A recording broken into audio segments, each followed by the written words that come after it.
Okay, hi guys. We're live, of course. We're a few minutes early, as we always are. Boy, someone thumbs up us really fast. That was quick. I don't think we were live for more than 6 seconds, and I haven't even said anything. Oh, I must be a wonderful guy. Well, anyways, this is the pre-podcast live stream. For I do about 5 minutes beforehand. I'm going to throw a couple of things into the chat room so you can see the articles I'm going to talk about. Uh, You'll notice I'm still using the broken laptop screen. I actually went off to buy a laptop today before the show. My plan was to have a laptop, go off a couple hours early, have lunch with the wife, buy a laptop, have it set up here. Went to Best Buy, and they kind of had a weird system where you kind of checked in before. Oh, what's my son's resume doing over there? Oh, never mind. Sorry, I'm like a squirrel over there, noticing things. Still wondering what that's doing there. But anyways, checked out Best Buy. They didn't have the Acer. I like Acer laptops. My last three laptops have been Acer. I like them. It's a low end. I want a low end laptop with at least 1 terabyte of hard drive space. It has a decent web camera. So that's why I was looking for. Basically the laptop I have now, I really like if it wasn't for the screen busted. So I bought the last couple. Bought at Best Buy. I went down there and everything was like $1,000. They were selling mainly gaming laptops, which makes sense because that's where the money is. So I said, all right, don't have time for that. So I ran down to Walmart. I was going to hit Staples, but I wanted to have lunch with my wife because this is her day off. This is my day off. I want to spend time with my wife. It's one of the secrets of staying married, by the way, folks. Spend time with your wife. Spend time with your family when you can because it's just pleasant to do so. So I ran down to Walmart, and there was an HP that actually looked nice, but it only had 500 gigs of hard drive space, and that's not enough because I go through hard drive space like a knife through butter. And everything was Chromebooks. I don't want a Chromebook. I want a Windows system. And everyone said, "Well, Windows." Windows has been around for a long time, and for all the complaints people have about Windows, it works. It works. And for all the complaints people have about Gates and such, they make Windows systems decent systems. So I've decided, I just can't buy one. I might have swung by Staples if I had more time, but lunch with the wife was nicer. So as soon as the podcast is done, I'm gonna go off to on Amazon. I'll probably go to Stacey McCain's site and buy it through there. Give him a buck or two, and order what I want. It's probably going to be around about $350. Somebody made a very nice tip jar hip that's going to cover like 3/4 of the price, which is great. So we'll be able to get the new laptop. What I'm probably going to do is there's an old screen over there. I don't know if it's very old. I don't know if it has an HDMI port. What I'm probably going to do is take this computer, since my son decided he didn't need a broken Windows one, as he told me before.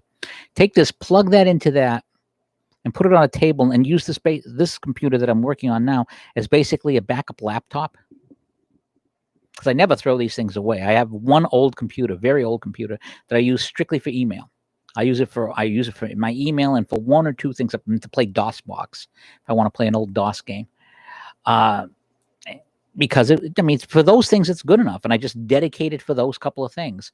And this computer I'll probably dedicate for, I don't know what I'll dedicate it for, but I'll use it as a dedicated machine for certain things, and that way I can free up the new machine. But that's what we used to do back when I worked at Raytheon years ago. When systems would become obsolete, we would turn them into servers, and they would use them as dedicated servers, which was a pretty good idea at the time. But enough of this gay banter, because it's now 3:00.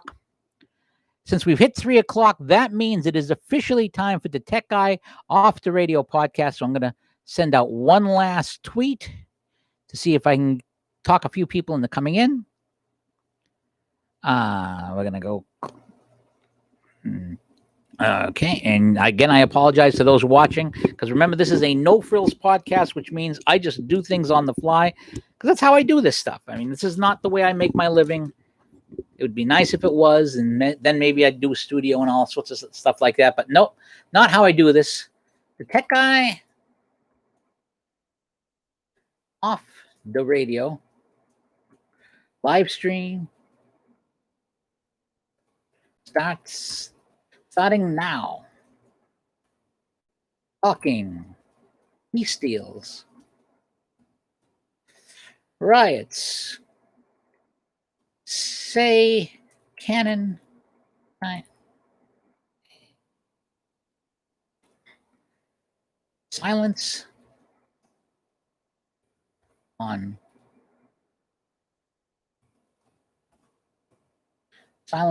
Ken and Hinnant, and I should really type a little better than that. You'd think after all these years of typing I would type a little better, but I just don't. Watch live now. And let's make sure I got the link there so people can watch. And we'll get a few more people going in. And let's get the links out there. Okay, so that's that's Boston Bridget's people. We gotta go. Okay, POTUS people. We gotta go. Stacy McCain. We gotta go.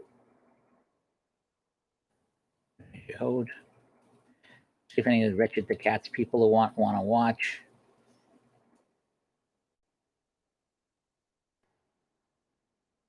Well, let's see if some of my other readers over there. And I would ask if you are one of the people watching to share the thing and see if you can get a few extra people in.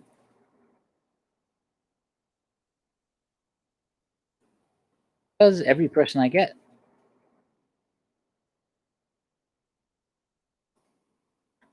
Every extra person I get in helps a lot. Okay, I guess that'll do. Okay, so we tweet that out and hope that we get a few more eyeballs. So we are now officially on, and I thank you for joining us. I am your host, Pete the Tech Guy. Half Fedora, Doctor Who scarf, and all that will travel. And it's kind of funny. I mentioned the Doctor Who scarf today and the hat. I actually had misplaced a couple of my hats. Just literally found this hat 5 minutes before I got started because I had misplaced. It's hard to misplace a hat, but I managed it because I can misplace anything if you give me a chance. It's funny, as I said, that I mentioned the Doctor Who scarf because the 9th Doctor, Christopher Eccleston, is coming back to do some Big Finish audios. And if this was a couple of years ago, it would have been a big news to me. I would be pre-ordering this stuff. I'd be as excited as you can get. And now I just don't give a care. I just don't give a care. And it's funny because that came to mind as I was reading PJ Media today. During the daily roundup, they basically do a daily roundup. And they mentioned that Mookie Betts had hit 3 home runs in a game, and he became the 4th player in history to ever do that. And the fact that, and they highlighted a tweet from ESPN about it, and the fact that I, who had been a fanatical baseball fan since I was 6 years old, 50 years, and when they decided to go all Black Lives Matter, I said, the hell with this. I'm not bothering with it. The fact that I had to find that out from reading a news site on the side tells you how much I've been paying attention to this stuff. And I suspect I'm not alone in it, which is kind of sad when you think about it. But there are nice things to talk about. And the nicest thing to talk about is the peace deal between the UAE and Israel, the public peace deal. Now, there are some people who are trying to minimize this. And I want to stress something about Arab culture that I've been running into in personal reasons. I'm going to back up a little bit. I'm just not. Okay, that's more comfortable. Arab culture and Sicilian culture. Again, I'm a Sicilian American. An American of Sicilian descent would probably be a better way of putting it. Are both in a way face cultures. They're cultures that really care about, how the appearance of the family type of thing. It's a face culture. I'm not as big into it. Although I try and I don't do things that would embarrass my wife and children, at least not publicly. They might disagree. My wife's in the other room, and I can just imagine her face as they say, "Yeah, you don't embarrass me. No, you don't embarrass me publicly." I'm very glad I can't see her face right now as I say this. But in the Arab culture, it's one thing to do something clandestinely, and a lot of with the rise of Iran. Thanks, Joe Biden. There's been a lot more cooperation between Israel and their Arab neighbors, because let's face it, if you're afraid of Iran, you need a counterbalance. And who's going to counterbalance Iran better than Israel? So you've seen a lot of Arab nations go there. But to say it publicly, to publicly go out and say, we are now making peace with Israel, that's huge, because it's a face culture. And the reactions to this, I know the president has said that the media has been really big on it. And that's not been my seeing of the media. The funniest thing, I want to read you this op-ed, or at least part of this op-ed from the New York Times, and by Thomas Friedman. And Friedman basically paints this as more of a question of Netanyahu trying to, as Netanyahu is Nixon, and he's trying to cover his ass. It's basically Nixon going to China as far as he's concerned. And I was trying to pull that a different way, and it didn't go the way I wanted. So we're going to cover the camera a little bit, because the real story here, in my opinion, are the comments. And I'm going to get to those in a second. But I want to read you a little bit about Thomas Friedman, who is one of the few people who have unabashedly said in the media house that this is good. And the title of the piece is "A Geopolitical Earthquake Just Hit the Middle East. The United Arab Emirates deal will be felt throughout the region." And let's page down a little bit. "For once, I'm going to have to agree with President Trump in his use of his favorite adjective, huge. The agreement brokered by the Trump administration for the UAE to establish full normalization of relationships with Israel in return for the Jewish state forgoing for now any annexation of the West Bank was exactly what Trump said it was in his tweet, a huge breakthrough. It's not Anwar al-Sadat going to Jerusalem. Nothing could match the first big opening between Arabs and Israelis. And I have to agree with that statement. That was bigger, because Egypt and Israel had been at war a couple of different times. It's not Yasser Arafat shaking Yitzhak Rabin's hand on the White House lawn. I think it's more meaningful, because Arafat didn't mean it. Nothing could match that first moment of public reconciliation between Israel and Palestinians, and there's not really all that much reconciliation. It's phony. But it is close. Just go down the scorecard and you'll see how this deal affects every major party in the region, with those in the pro-American, pro-moderate Islam, pro-ending of the conflict with Israel once and for all camp benefiting the most, and those in the radical pro-Iran, anti-American, pro-Islam, permanent struggle with Israel camp all becoming more isolated and left behind. It's a geopolitical earthquake. To appreciate why, you have to start with the internal dynamics of the deal. It was Trump's peace plan drawn up by Jared Kushner. And I gotta interrupt this piece for a second. Literally the day this plan was announced, as this was announced, Wonkette put out a piece and tweeted it was out a piece. Jared Kushner's going to hell. And I just thought it was hilarious. Yeah, I mean, you could not, if you had to time a piece called Jared Kushner's going to hell, and if you had to pick the worst possible time to have such a piece go out, the day that the UAE Israel peace deal would be that time. It's like it's like stepping on the rake on purpose. It's Monty Python's it's Live at the Hollywood Bowl skit about comic japes. The Wump. It was just hilarious. I was trying to hold back laughter when I saw it, and there was a lot of reason to laugh about this. The Kushner plan. Now back to the piece. The Kushner plan basically called for Israel and the Palestinians to make peace, with Israel able to annex 30% of the West Bank, where most of its settlers were, and the Palestinians getting to establish a demilitarized patchwork state on the other 70%, along with some land swaps from Israel. The Palestinians rejected the deal outright as unbalanced and unjust. And let's put it this way. Let me be blunt. Any deal that does not involve the Palestinians killing the Israelites, if it's not involving killing the Jews and them ruling them, there's no deal, because they exist not to make a deal. They exist to kill. That's the point of it. And I'd say the history of the last 70 years confirms this. But back to the piece. But Prime Minister Benjamin Netanyahu basically helped write the very pro-Israeli plan, said he intended to proceed with annexation anyways. Oh, someone's saying hi in chat. We want to take a quick peek. Hey, Dom. We'll give you a shout out here. This is Dominic. He's from our Tabletop Baseball League, by the way, for those of you who like tabletop baseball, the online baseball league I run.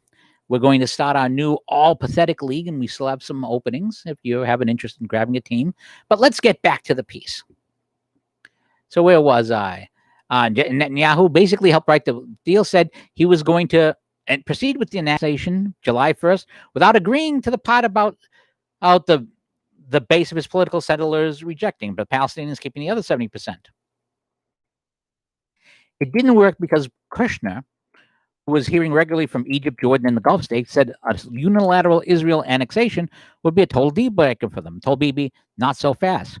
Kushner persuaded Trump to block the cherry picking of the plan by taking annexation now. This was causing trouble for Netanyahu to lose support from the settlers at a time when he's on trial for corruption charges and facing protests outside his home due to performance, etc., etc. So basically, they turned, to paraphrase what's the jump ahead, Trump, Kushner, and Prince Mohammed bin Zayed, the de facto leader of the Emirates, and Netanyahu did was turn lemons into lemonade, explained Itmar Rabinovich, one of Israel's leading Middle East historians and a former ambassador to Washington. Instead of Israel annexation for Palestinian state, they made it Israel non-annexation in return for peace with the UAE, basically generating an asset out of nothing, which Israel could trade for peace with the UAE. It was peace for peace, not land for peace. And think about this for a second. The UAE gets to claim that they stopped the annexation of 30% of the West Bank by Israel, which the U.S. was prepared to support. In normal language, that would be considered a win for the Palestinians. Israel did not do this annexation. And in return, Israel gets peace. Netanyahu, and I'm jumping ahead again.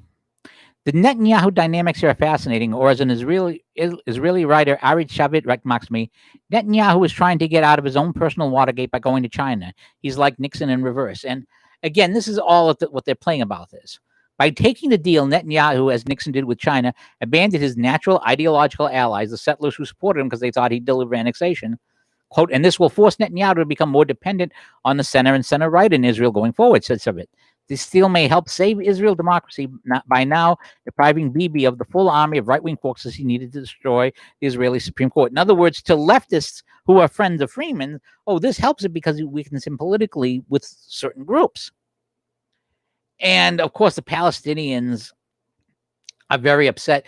According to him, and this is Freeman again, the Palestinian authority led by Mahmoud Abbas was also stripped of something by the deal, which may force him to the negotiation table. Pro tip, it's not going to. It stripped him of his biggest ace in the hole, the idea that the Gulf Arabs would normalize with Israel only after the Israelites satisfied the demands of the Palestinian Authority with the state to its liking. Free advice to Abbas, come to the table now and say you view the Trump plan as the floor, not a ceiling for the Palestinian operations. You'll find a lot of support from Trump, European, and Arabs for that position. You still have leverage. Israel still has to deal with you because your people in the West Bank aren't going to disappear no matter what happens with the UAE and Israel.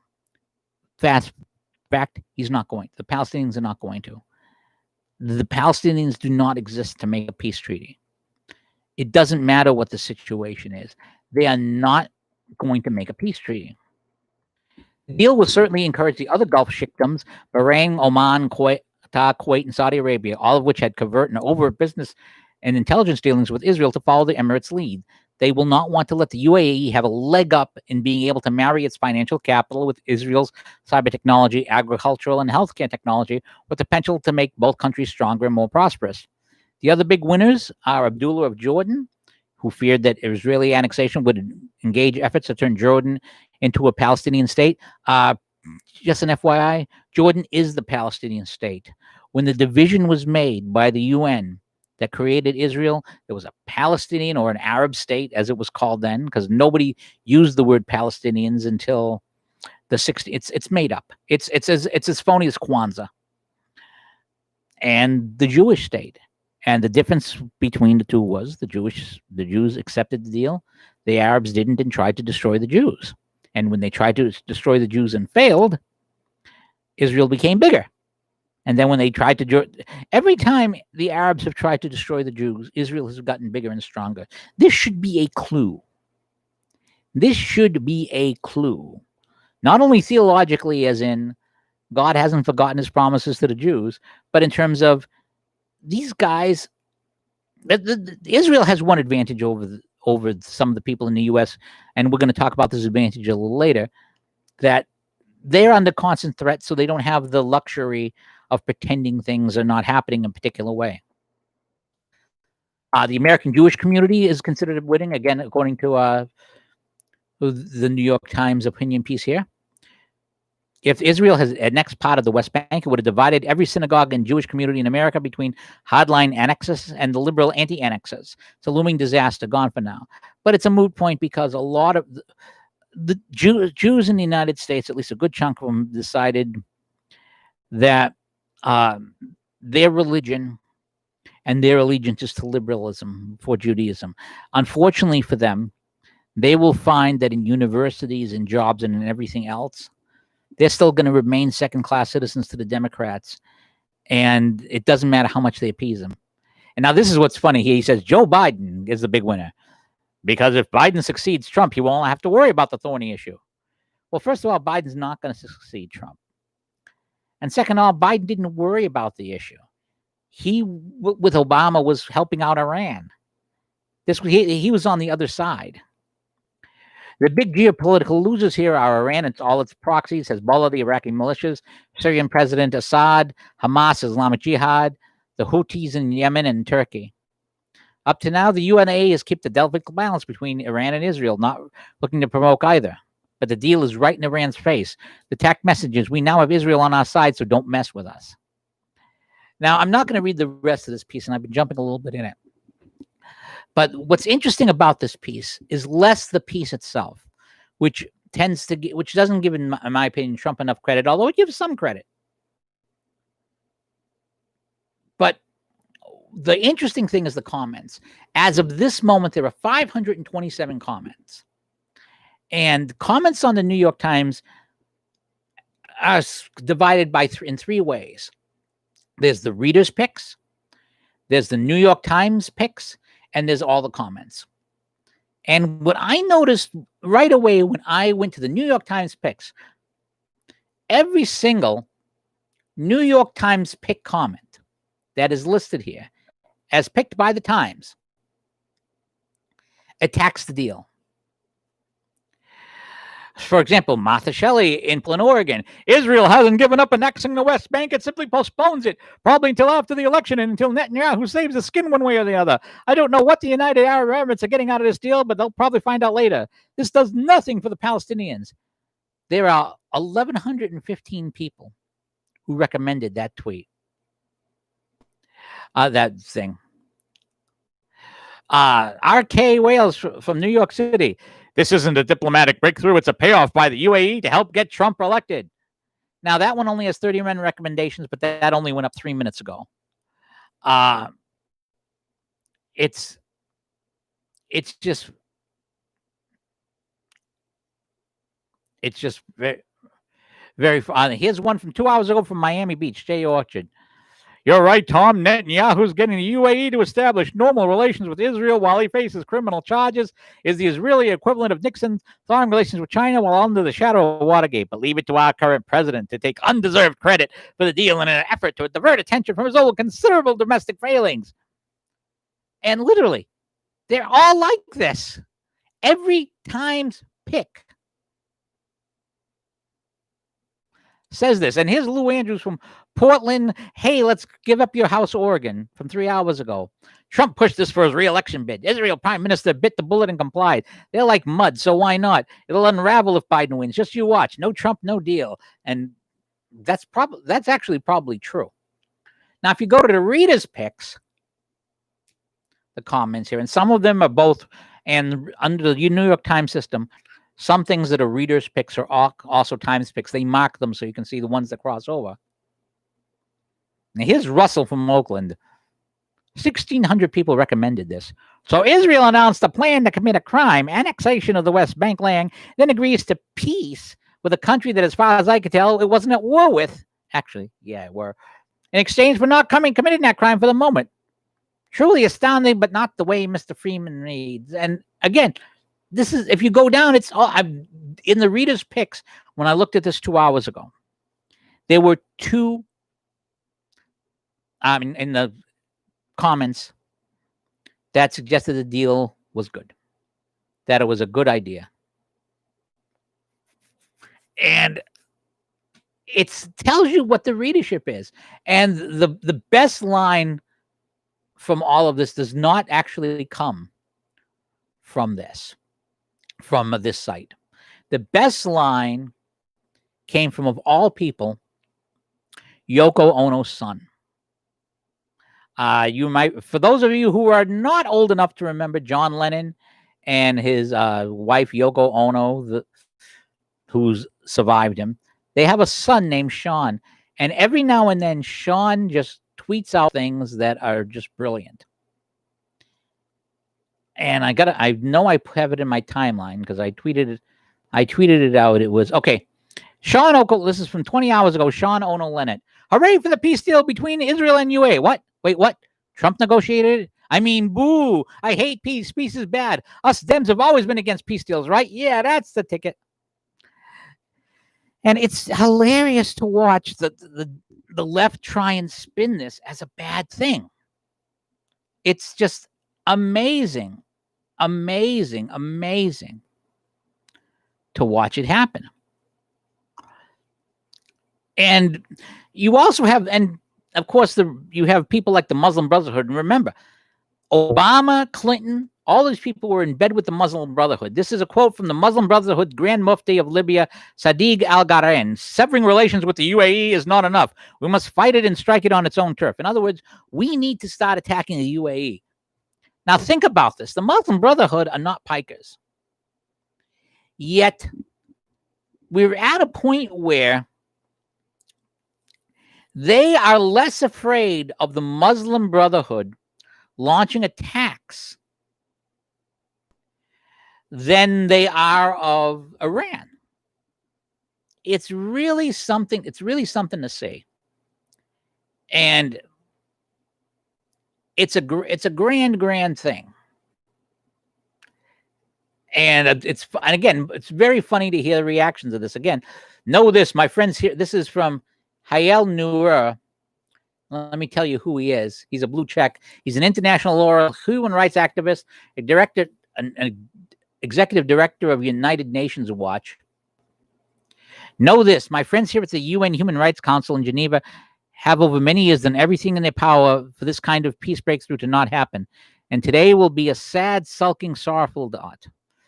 And it's just hilarious to watch these people reacting to this agreement and their frustration with it. But I also have to give a big jump to Sonrab Amani, who said this: "What delicious irony. Obama began his first term with a preemptive Nobel Peace Prize and left behind a Middle East and North Africa plunged into war and disorder. Meanwhile, Trump, who, of course, the Norwegian Nobel dweebs wouldn't touch, just brokered a UAE-Israel normalization." And let's be blunt here. If this had been Barack Obama and Joe Biden's administration and Hillary Clinton involved in such a negotiation, everywhere on Twitter, this would be celebrated as the greatest thing that ever happened, the greatest breakthrough that there's ever been, the greatest move towards peace. What a great peacemaker Barack Obama is. He deserves a second Nobel Prize. And hi, Juliet. I see you there. I just saw the chat. I had the thing covered. So let me say hi to Baldylocks.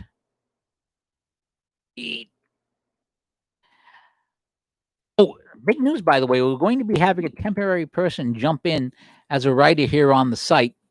His first piece is going to go up later today because Juliet, thanks to AB5, is not allowed to write, at least till next year. which really stinks. I do not like not having Juliet writing for me. It's not just a question of traffic, but she's great. She's great. I hate not having great people writing for me. Not that everyone else isn't great who writes for me, and I mean, I like the people who write for me. Juliet's been with me from the start of me bringing in writers. I actually look forward to seeing Juliet. I know you're watching. I look forward to seeing you in this chat.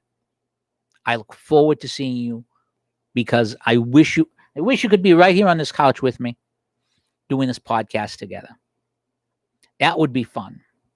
My wife would get jealous, but that would be fun. But I cannot wait. January 1st. In fact, you should start writing a January 1st column now.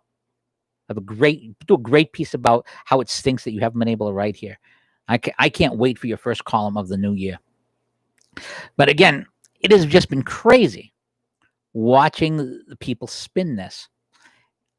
And what the funniest thing of all was from Gateway Pundit, where the Gateway Pundit had someone at the press conference who asked, because President Trump was having a press conference as we spoke. I don't know if it's still going on. Asking about Joe Biden trying to take credit for this. And the president went on about that. But in one indirect way, Barack Obama and Joe Biden can take credit for this peace deal. In one indirect way.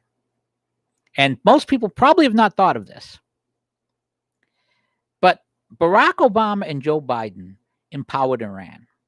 They sent Iran money. They stopped Israel from stopping their advances. They did all they could to empower the Muslim Brotherhood and Iran while they were in office. And because the Muslim Brotherhood and Iran are so dangerous, Arab states concluded that they were safer with Israel. So in one respect, you could actually say that Joe Biden deserves a little bit of credit for this deal. Because if Biden and Obama had not thrown Israel under the bus and thrown the non-terrorist states under the bus in favor of Iran, they might not have been scared enough to start making deals with Israel. So I guess when you put it that way, that they might be able to take credit for it, just as if like I shouldn't say when, although I think the answer is when, but I should say if President Trump wins Minnesota this time around, and Don Schuber says Trump's going to win 37 states. Don Schuber says Trump's going to win 37 states. In that same sense, if Donald Trump wins Minnesota and wins the popular vote, for example, then a lot of that credit is going to have to go to the rioters in Chicago, the rioters in Portland, the rioters of all these, and the Black Lives Matter, which had done the things necessary to show people what a Democrat runs state and city is going to be. And that's a good place to pivot to the riots and the fleeing in New York.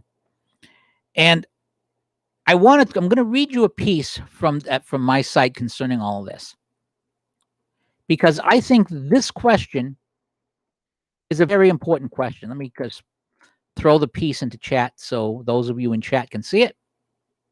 By the way, anyone else in chat who wants to say hi, just say hi in chat, and I'll be very happy to give you a shout out, because I'm always happy to have people online for us live. I mean, we get a lot more people who watch it after the fact, but it's always nice to see people live. I like hanging around with people. I miss interactions with people. That's the worst part about all this COVID stuff. It's not seeing people. But anyways, I want to talk about the riots and the fleeing of people from New York. And the name of this piece is called "I Wonder Where the Kids of Fleeing New Yorkers Will Flee To." And it starts with a quote from the movie The Comancheros, which is 1961. The last movie directed by famed director Michael Kurtz, who did such movies as The Adventure of Robin Hood, Casablanca, The Charge of the Light Brigade, which you should watch The Charge of the Light Brigade specifically, because it caused a change in the way people did movies because they used tripwires to make the horses fall so it would look real. And a bunch of horses got killed. And Errol Flynn, who was a big horseman, publicized it, and it caused the rules to be changed. But if you actually watch the movie, of course, it's much more realistic because horses would be falling down unexpectedly because they'd been blown up during a cavalry charge. But I digress. And the quote from the movie is what I start with. Monsieur, haven't you got the sense of a jackrabbit letting hot horses drink? Keep them away from the water till they've cooled out. Don't you know anything about horses? And Paul Regret answers, I know enough about horses. When I want one, I call a groom. When I'm done, I call a groom to take him away. And the groom says, yes, sir, Mr. Regret. That's all I want to know about horses. And there's a reason why I lead with that quote. And here's the piece. Wednesday, I was reading an excerpt from William Jennings Bryan's Cross of Gold speech when he was the Democrat nominee for president in 1896, when my dad's dad, was a 16-year-old teen in Sicily. Yes, my grandfather was 16 years old in 1896. And yes, I knew him before he died. And I didn't know him well. He died when I was like 4 or 5, but I knew him. The speech concerned a big issue of his day, sound money, a gold standard versus bimetallism. That is a gold and silver standard, for those of you who don't know what they mean by bimetallism. I could go into the details, but I don't want to bog down the podcast more than my normal ramblings do. The speech was, of course, famous for this big finish. If they dare to come out in the open field to defend the gold standard is a good thing. We shall fight them to the utmost, having behind us the producing masses of the nation and the world, having behind us the commercial interests and the laboring interests and all the toiling masters. We shall answer their demands for a gold standard by saying to them, you shall not press down upon the brow of labor this crown of thorns. You shall not crucify mankind upon a cross of gold. Now, in an age unlike today, when everybody knew basic scripture, this was a big deal. But today, a good half of the country wouldn't have any idea what he was talking about when he's saying crowns of thorns and crucifixion. And the whole idea of sound money in an age where we printed on whims, something that frankly would have shocked Republicans. I think Republicans and Democrats in 1896 would be shocked by the idea that we just print money. They would be freaked out by it. They would not believe that this would be happening. It's even more comical. Of course, given today's educational system, the very idea that an American high school student, let alone a college student, would have even heard of Bryan, a man who any student pre-1962 would have known, would have been a big history thing, is an iffy proposition at best. But there's an early line from this speech that jumped out at me that gets almost no play today. That's at least no play compared to the big line that I mentioned that I want to touch on. You come to us and tell us the great cities are in favor of the gold standard. I tell you the great cities rest upon these broad and fertile prairies. Here's the piece. Burn down your cities and leave our farms, and your cities will spring up again as if by magic. But destroy our farms, and the grass will grow in the streets of every city in this country. That instantly resonated with me when I saw this piece linked at Stacey McCain's site. This is from the New York Post. There was no reason to leave before, said a born and bred Upper West Side mom who asked for anonymity. Now I'm done. I can leave tomorrow and never look back. If I never came back to this block, that would be fine. The 6-month pregnant mother of a toddler daughter just put up her apartment of a decade near Lorraine up for sale. Now, the idea that her apartment is for sale is a little weird. I just don't know if she was part owner or if she rents it out and leases it. I have definitely seen more crime, drugs, and harassment in 1 week than my whole experience growing up here. I don't want to see a child get hurt or raped before they realize that maybe it was a mistake to put hundreds of drug addicts and sex offenders near schools in the most dense residential population in the city. Stacey also links Ace of Spades, who notes, they literally killed the cities. This is going to be the most transformative shift in 100 years. And that means we get to see Bryan's predictions of cities springing up again is right. In fact, the New York City in as many ways a shadow of its former self, as suggested by this amazing video of a fellow touring the now comparatively empty sites. And I'm going to link this video now. I'm going to copy the URL and I'm going to put it in the chat because you really want to see this video. It's about 15 minutes long, and he basically is taking a walking tour of New York City and with his camera. And the city is about as crowded as Fitchburg, Massachusetts is, which never happens. I mean, I've driven in New York City. It's granted it was in the 80s or 90s a bit, and a little bit a couple of years ago when we were driving back home and we cut through the city instead of cutting instead of going around it like I normally do. In fact, I was a passenger. I'd actually fallen asleep, as I recall, and I woke up in the city while we were passing through. Uh, but it's really freaky to see the city so empty. I mean, you get a chance, look at that video. In fact, if I was a Hollywood studio, I would send film people to the city right now and film these areas without the people, because that's great stock footage for movies. If I was if Hollywood had any brains, they would have people there filming these empty areas, or mostly empty areas, and get the stock footage shots now while you can. It's the best time to do it. But anyways, there is no doubt that either New York City will correct the situation or other cities will rise, because these people have to live somewhere. But Stacey McCain asked the key question concerning all these folks now fleeing for the safety of their family. And that's the home phone. I'll let my wife get that.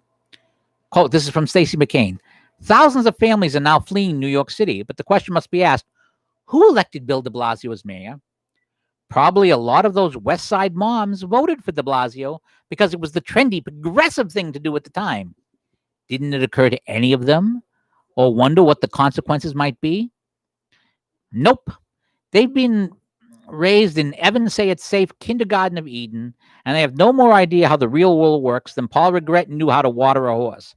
Their life has been so safe and comfortable, they have no idea how to deal with the reality of their voting record coming to knock on the door. And by the way, I mentioned Evan Sayet's book, The Kindergarten of Eden, which if you have not read it, you should read it. It's a great book. And incidentally, he has a second book. I mentioned it last week. I want to mention it again so that you get it when it comes out. You will not want to miss this book when it comes out. And no, Evan hasn't paid me any money for saying this. It's called The Woke Supremacy, an Anti-Socialist Manifesto. Check out his speeches online. Check out his HBO, his special on Amazon. I believe it's still free under comedy. Evan Sayet is great to watch and great to listen to. He talks sense, and he's much funnier than me, which is not a hard thing to do. So check out Evan Sayet. Yeah, it's an unpaid plug, but Evan's a friend of mine, and Evan was there when I had a big health scare with Valerie during CPAC. Evan was there, and I owe him for that for the rest of my life. Bottom line, you're there when I need you. When in a situation like that, I'm Sicilian. I owe you. That's the way it is. Now, back to the story over here. So they are now fleeing, and at least one governor of a nearby state says, come on down, but does not include the required warning that I'll hopefully add. So this is Chris Sununu of New Hampshire. Quote, it's no surprise that people are fleeing high-tax states across the country and coming to live in the live free or die state. We have no income tax. We have no sales tax. We have a high quality of life. That's why we call all the New Hampshire advantage. Come on up. And I added that to tweet. But just remind them that if they vote the way that turn their states into pits, New Hampshire will become one. So come on in, but don't bring your voting record with you. After all, remember what happened to Colorado. And this is a quote now from a piece by Glenn Reynolds. The other thing that might happen is that migrants from high-tax states might bring their political attitudes with them, moving to new low-tax states for the economic opportunity, but then supporting the same politics that ruined the states they left. This seems quite plausible. Alas, I've heard Coloradans lament that the flow of Californians to their state involved a lot of people doing just that. I suppose that migrants from lower state benefit states to higher benefit states might support change the other way, but people who live on the dole seem to have a pretty similar voting record, regardless of location, which is why the dole is so popular with certain politicians. Surprise, surprise, Colorado went from purple to practically blue, and Denver is becoming a pit. You do not want to walk in Denver anymore, as I used to do when I've been there, the times that I've been there. And again, this is Glenn Reynolds' recommendation from 5 years ago. If I was one of those conservative billionaires, hello, Koch brothers, hi, Sheldon Adelson, who are always donating tens of millions to support Republican candidates, I think I might try spending some of that money on something more useful. A sort of welcome wagon for blue state migrants to red states, something that would explain to them why the place they're moving to is doing better than the place they left, and suggesting that they might not want to vote for the same policies that are driving their old home states into bankruptcy. And of course, and it's not just bankruptcy, it's riots. In Chicago, we had another big batch of riots. And you actually had a Black Lives Matter leader saying, hey, riots are reparations. Riots are proper. Riots are good. The looting is good. We actually had that going on. It's bad. It's bad. And now, and at the same time that this is going on, you actually had the city of Austin, Texas, just voted to defund their police. Just voted to defund their police. It's amazing. It's an amazing thing that they would do this. Now, again, Austin has there's actual thing that says keep Austin weird because you have a lot of weird people living in Austin. You have a lot of Democrats, and they just went crazy on this. But you wonder about, some people are wondering about what's going to happen with all things that happen. For example, you have the Seattle police chief walking away from the job. And I want to read you a little bit from this town hall tip sheet. This is from Matt Vespa. Let me put this in chat so that if you're watching this later, you can check it out. Here's the piece from a town hall that I'm about to quote.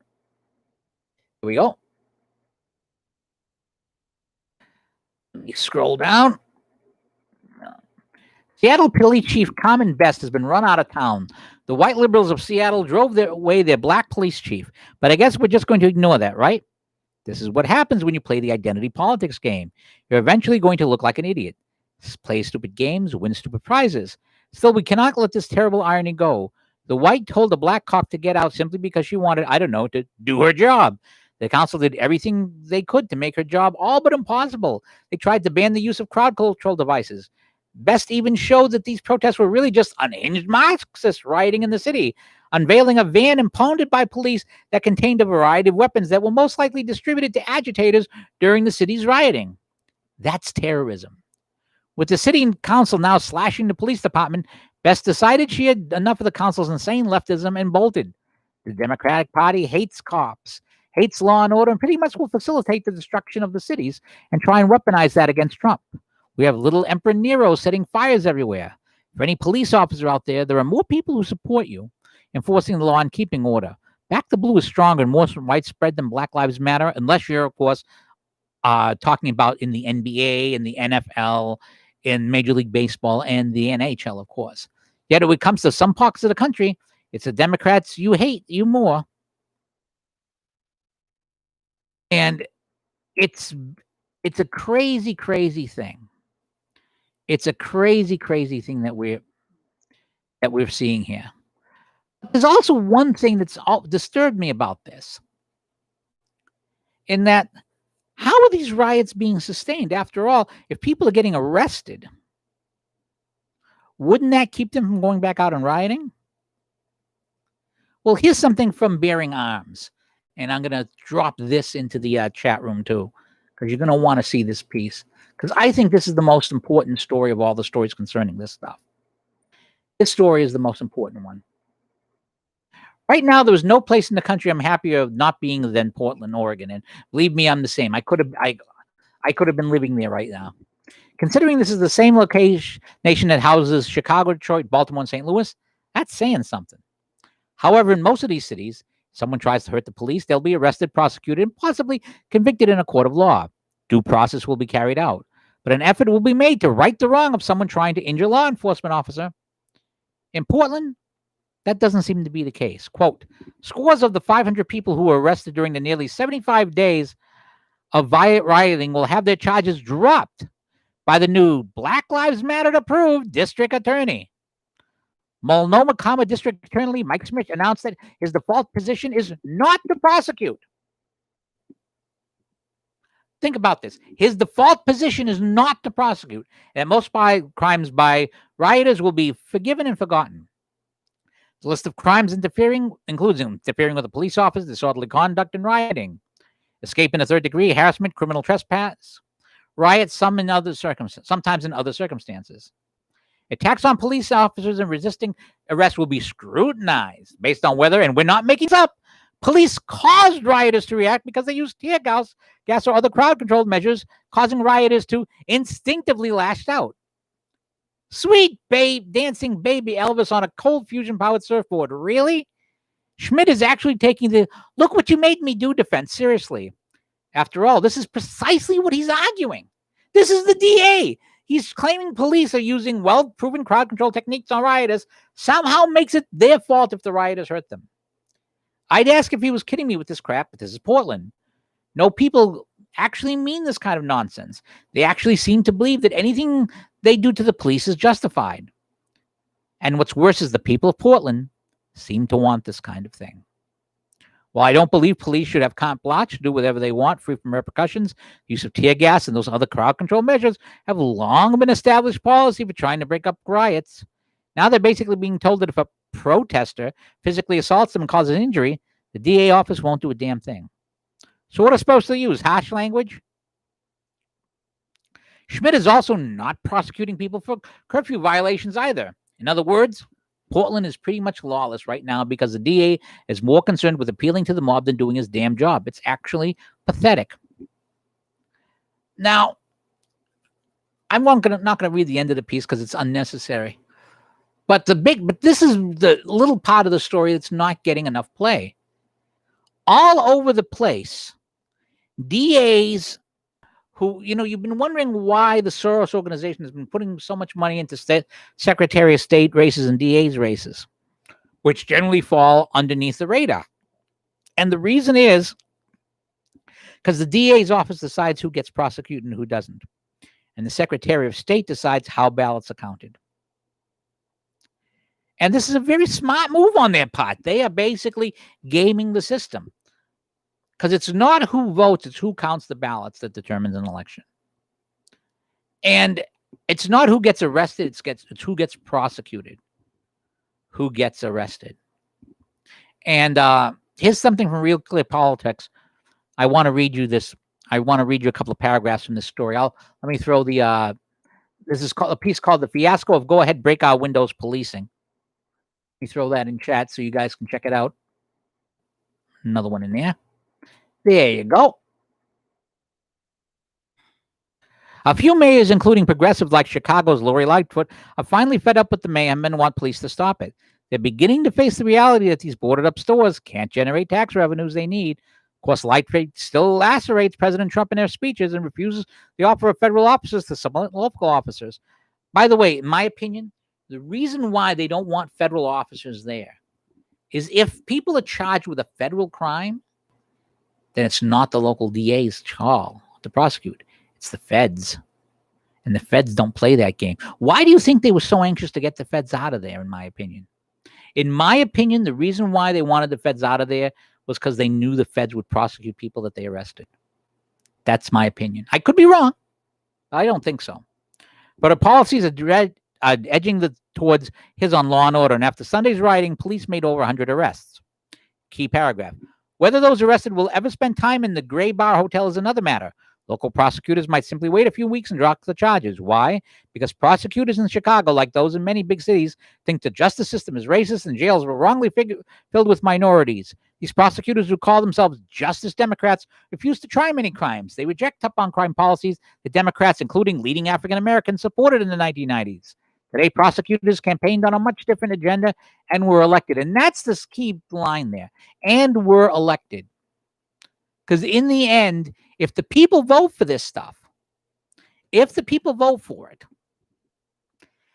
then that's what's going to happen. If you get people willing to let their cities be taken over, they're going to get taken over. It's a terrible thing. It's a terrible, terrible thing. And the worst part about it is how different this is played than other things. How some murders and how some things are treated as crimes and how some things are treated as unimportant. And on that note, we go to our next topic. And it is probably one of the least pleasant topics I've had to talk about in a very, very long time. And that's the story of a young 5-year-old boy by the name of Hinnant. Now, Canon Hinnant is a 5-year-old kid, or I should say was a 5-year-old kid. And he was shot execution style by a man by the name of Darius Simmons for driving his tricycle on his lawn. Now, Simmons had actually been over the parents' house and had been invited over for dinner in the past. And he took a gun and shot a 5-year-old in the head. Execution style. And he died in a nearby hospital. And I mean, just saying it is painful. But I want now, you would think that a story like this, as horrible as it is, would be a big news story. Would be in how do you not cover a story like this? How does a story like this not go on the radar? And I'll tell you how. Because of the tech guy's law of media outrage. And let me bring up the post. Hold on a second. The tech guys, should have had it all up. Laws of media outrage. Third. Specifically the third law. There are 4 laws of the tech guy's laws of media outrage. And the third law of the tech guy's laws of media outrage states the following.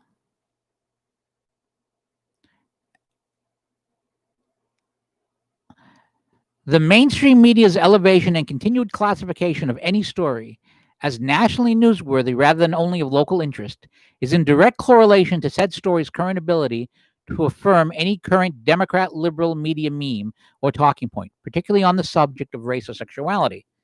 Thus, George Floyd's death, which was preceded by officers trying to get him into the patrol car, which that video was only released to the public this week, which would have, if that video was out, I predict the riots would not have happened in the way that they did. Although the left would try and push them. That becomes a national story because it was thought that it would help defeat Donald Trump. And it's basically been the cause of these riots. The destruction that you've seen all goes down to the Democrats and the media using that story because they thought it would hurt Trump. They were willing to cause this death and destruction because they figured this will hurt Donald Trump. And if it hurts Donald Trump, doesn't matter who gets hurt, doesn't matter who gets killed, it's good as far as they're concerned. But this story, and this is the real difference between conservatives and liberals. As a conservative, the idea of someone murdering a child execution style is a horrid and horrible thing. That's a big story. To the media, it's only a horror and horrible thing if the racial mix is correct. Cameron Hewitt was white, and his killer was black. So this story does not advance or affirm the Democrat media liberal talking points. So it's not a story. So there's been a big move online. No, say his name. And for days, CNN, ABC, NBC, they all ignored it. Well, guess what finally happened? As Paul Joseph Watson from Prison Panda noted, CNN finally covers the story 5 days later.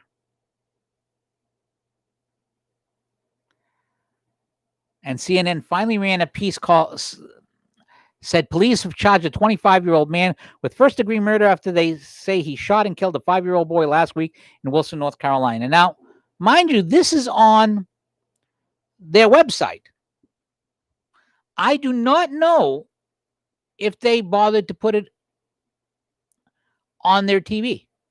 I don't know if it's been on their news channel. There's a little bit of video. But it took CNN 5 days to decide this was newsworthy. It's a terrible, terrible thing. It's a terrible, terrible thing. And we even have social media posts. This is from a person by the name of Terrell Kent on this. I don't give a shit that he is white. It's time for, and we shouldn't y'all go cry to your mama. In other words, it's a white kid. He just had to come and he was white. Now, this is an amazing, amazing, amazing thing that we've reached this point with media. It's a terrible thing. It's a terrible thing. And how morally empty do you have to be? Forgetting the killer for a second, but how morally empty do you have to be as a news outlet to look at things this way? I think it's an astounding, astounding thing that we reached this point. I think it's a disgraceful thing that we reached this point. And if the media had any shame, we would see some of this shame, but they don't. Remember what I said months ago. Whatever they do because they think they will keep Donald Trump from power. Anything they forbear because they think it will hurt Trump. Anything they say because they think it's going to hurt Trump. And they kept this far away because they think it would help Trump.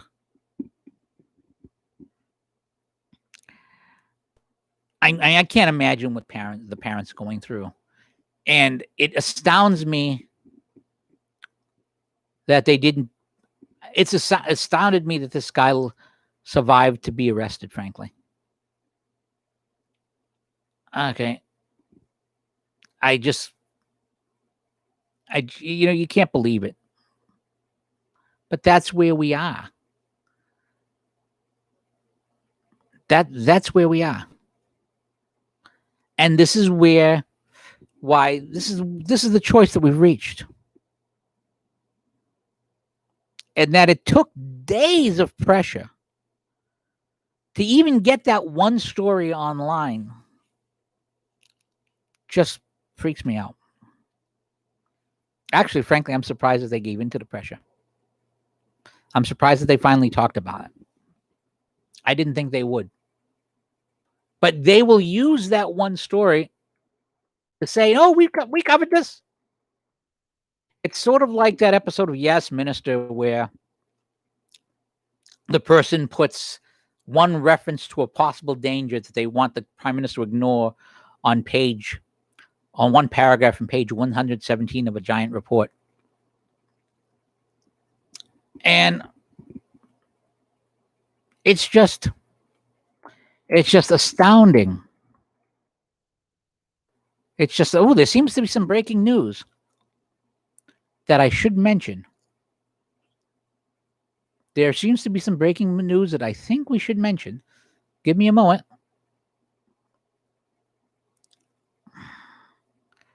There has been a guilty plea in John Durham's probe in the origin of the Russia administration.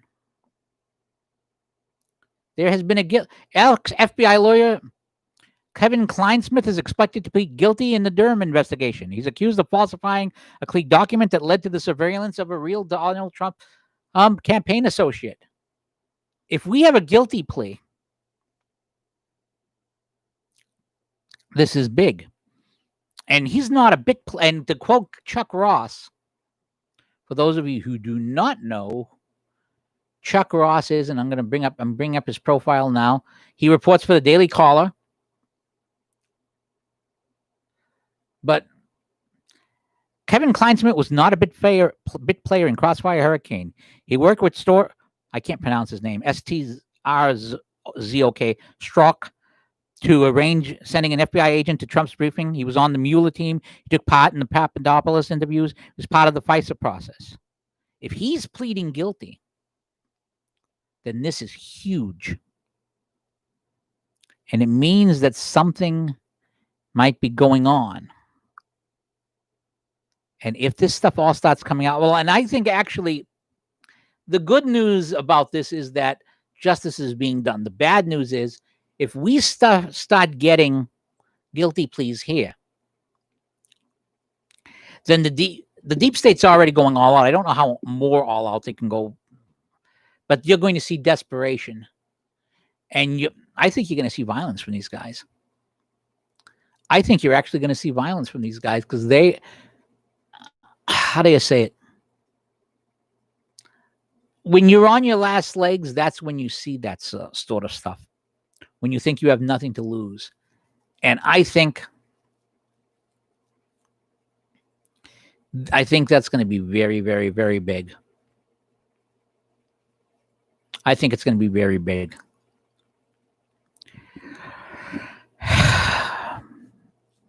I think this could be the big story that we talk about next week's show. But we've been here an hour now. And although there's one or two other things I think I'd like to talk about, I think that an hour is long enough when you consider that there's no commercial breaks, no other anything else. It's just me blow eating. So I want to thank you for spending that hour here. I want to thank especially those of you who hit the tip jar. There's enough money in the tip jar for me to buy that laptop or close to it because I'm going to have to buy a higher end one. I'm actually going to, as soon as we get off, since I couldn't find it locally, I'm going to buy it off of Amazon. But I want to remind people, you guys who are watching, that I do this podcast to increase the traffic on the site and to get an extra 180 a month. We've made the 180 for this month, thanks to your tip jar hits. But please, if you like what you see, please share the video. Please encourage people to use excerpts from it if you think it's something worthwhile. And I want to leave you with something I said earlier today that literally popped into my head. Someone was tweeting out something on the saint of the day. And I answered, thinking about the saint of the day is nice. But the real test for a Catholic, a Christian in general, and a Catholic in particular, because all Catholics are Christians, despite what some people say, is to wake up in the morning and decide that you're going to be the saint for that day. That's the goal. That should be the goal of a Christian of any stripe. To try and be a saint for that one day. If you can do that, you can do great things. Remember, you find us at thetechguyblog.com, DaTechGuy.com. You'll find this at my YouTube channel, the Tech Guy Blogs channel. You'll find me on the radio on Saturday at noon on Your Prayer Intentions on WQPH, which is 89.3 FM, Shirley, Fitchburg. Until then, this is Pete the Tech Guy saying thanks for watching, goodbye, and God bless you all.